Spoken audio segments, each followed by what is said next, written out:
स्पर्श का विषय लगा होता है हाथी को।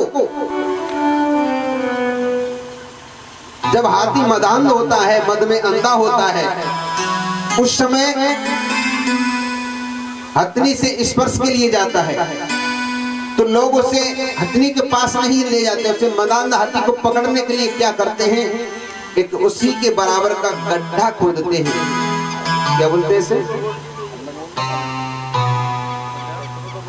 खड्डा बोलते हैं आपके यहाँ पे। खड्डा खोदते हैं और उसमें कागज की हथनी बना देते हैं और उसको स्पर्श कराने के लिए लेके आते हैं। तो वो कागज की नकली हथनी टूट करके गिर जाती है और वो खड्डे में गिर जाता है, उसे पकड़ लेते हैं। इसके चक्कर में फंसा, स्पर्श के चक्कर में। ये स्पर्श का विषय कहाँ है? ये स्पर्श है हमारी त्वचा, रगड़, ये स्पर्श है, इसके चक्कर में फंसा। एक पतंगा होता है, एक पतंगा, और पतंगे को मारते हैं। बंधुओं, इसलिए बताया है कि बांध ले अपने बोरिया। भैया गोकर्ण ने गया में जाकर के श्राद्ध किया लेकिन लाभ नहीं हुआ। गोकर्ण ने एक दिन सूर्यदेव को जलदान दिया तो मार्ग में रोक करके पूछा कि महाराज, मेरे भाई की मुक्ति क्यों नहीं हो रही है? ये भूत पिशाच का रूप धारण करके भयंकर आवाज करता है, इसको मुक्ति दिलाने के लिए कोई उपाय बताइए। तो सूर्यदेव ने कहा, अगर तू अपने भाई को भगवान की भागवत कथा का श्रवण पान करा देगा तो तेरे भाई को मुक्ति प्राप्त हो जाएगी, मोक्ष की प्राप्ति हो जाएगी। गोकर्ण ने ऐसा ही किया। अपने भाई को मुक्ति दिलाने के लिए उन्होंने भागवत कथा का आयोजन किया और भगवत कथा का प्रारंभ किया। तो गोकर्ण ने अपने भाई को एक स्थान दिया बांस में और उस कथा का श्रवणपान किया। धीरे धीरे 7 दिन तक कथा चली।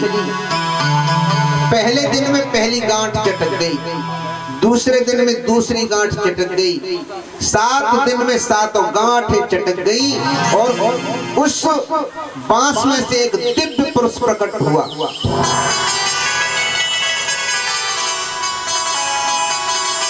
और आकाश मार्ग की ओर भगवान के धाम के लिए जाने लगा।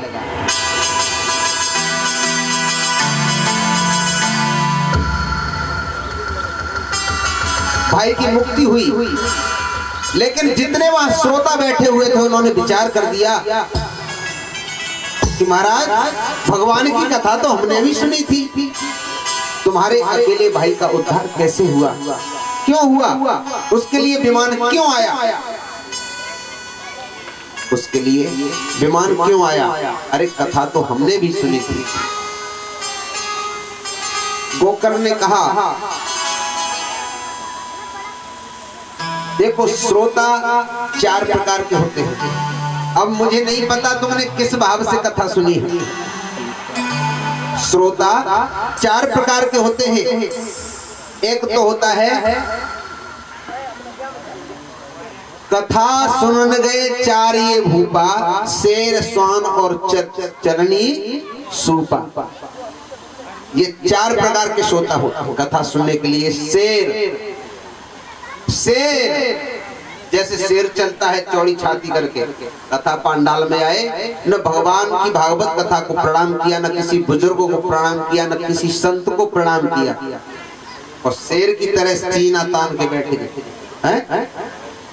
शेर स्वभाव का महाभारत, और उस महाभारत में 1 नहीं 2 नहीं 18 अक्षौणी सेना 18 दिन में समाप्त हो गई।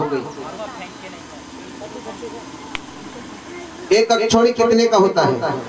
एक अक्षौणी होता है 21,877 रथ, 21,877 रथ और 21,877 हाथी पे सवार और 65,610 घोड़ाओं पर सवार और 1,09,300 पैदल पलटन, पैदल चलने वाले, इन सब को जोड़ करके एक अक्षौणी होता है। और 18 अक्षौणी सेना 18 दिन में समाप्त हो गई। केवल 11 लोग शेष बचे, केवल 11 लोग। इतने बड़े महाभारत के युद्ध में 11 लोग शेष बचे थे। पांचों भैया पांडव, सात्विकी और एक भगवान श्री कृष्ण और एक दुर्योधन का सबसे छोटा भाई था जिसका नाम था युयुत्सु। 8 तो पांडव पक्ष से शेष बचे थे और 3 इंसान कौरव पक्ष से शेष बचे थे। कृपाचार्य, कृतवर्मा और अश्वत्थामा। इतने बड़े महाभारत में केवल 11 लोग शेष बचे। बंधुओं, आज एक दिन का समय महाभारत का युद्ध चल रहा था। द्रौपदी अपने 5 बेटों को साथ में लेकर के एक डेरे में सो रही और अश्वत्थामा ने आकर के रात में 5 पांडव समझ करके उन बेटों का कत्ल कर दिया, मार दिए। सुबह जैसे ही पांडवों को अवगत हुआ तो अर्जुन को साथ में लेकर भगवान श्री कृष्ण ने अश्वत्थामा का पीछा किया और जबरदस्ती उसे पकड़ करके ले आए।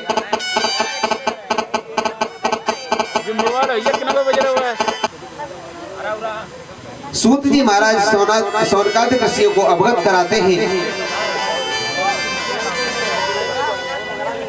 जो अश्वत्थामा ने पुत्रों को मारा था तो भगवान कृष्ण ने कहा इस इंसान को मारना भी नहीं है और छोड़ना भी नहीं है, क्या किया जाए?